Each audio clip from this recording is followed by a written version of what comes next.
Can you hear me? Am I on mute or not? Am I good? I would just like to say, in the context of reverence, how the depth of my joy of having each of you in my life, and the deep, deep appreciation that we took the time to have a conversation about reverence, which is part of all of us.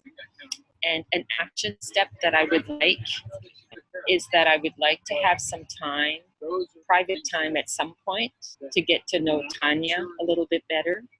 I got the joy at World Open Space, but we never had the opportunity like I've had with each of you, the others.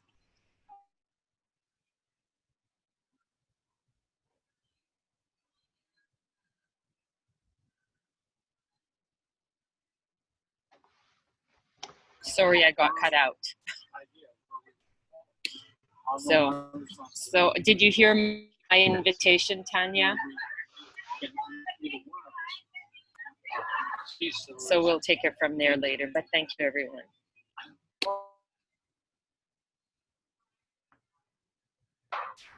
I did, and I would love that too. And I think what I'll put into our circle here between us, I'm just really struck by the conversation around speed and slowness, and it's all about movement and motion.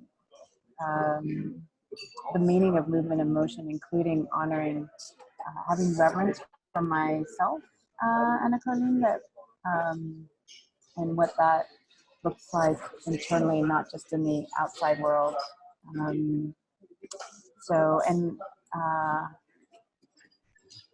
just the invitation to seek reverence and invite it through the lens. I think for me, the action point is what would speaking and being in reverence in motion look like for me as a practice.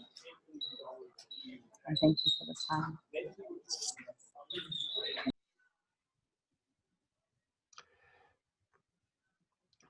Something, I started out with that beautiful, in that beautiful process you led us through, Anna Carolina, with the transfer in and the cards. I love that. Thank you.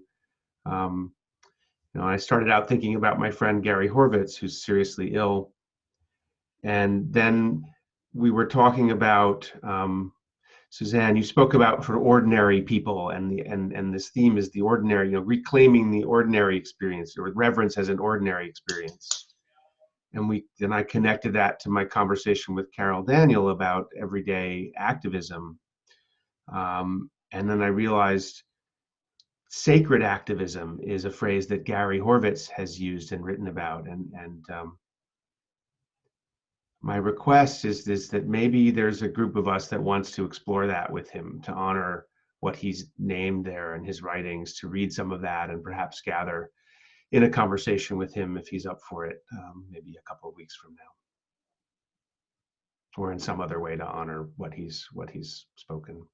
He's worked with Bayo Akomolafe too, who says times are urgent, so we need to slow down.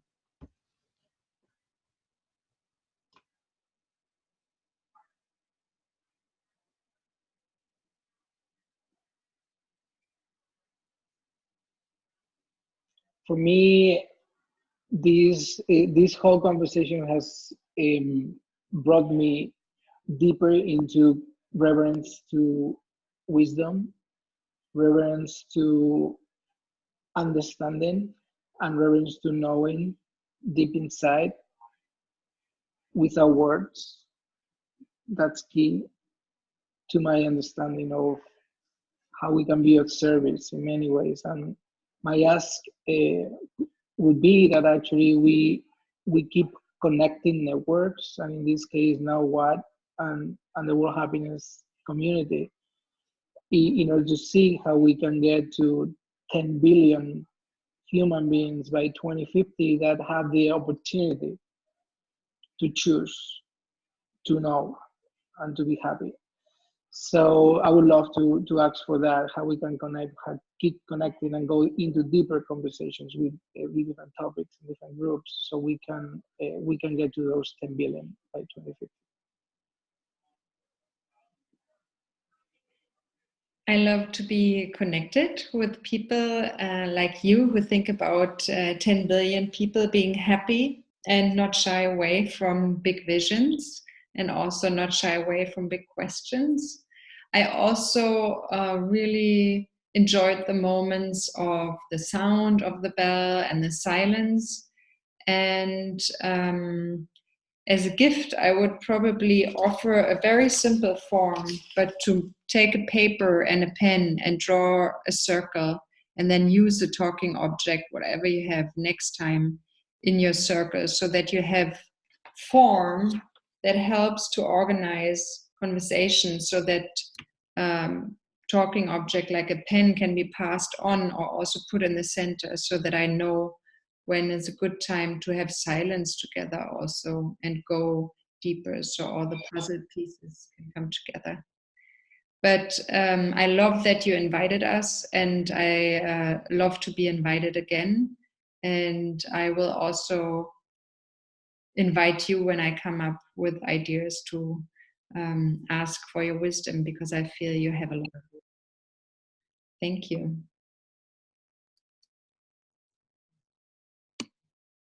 Thank you all. I know Tanya's got to go catch her plane. Thank you so much for squeezing us in the middle of your travels. And hope to This see is you so all great. again soon.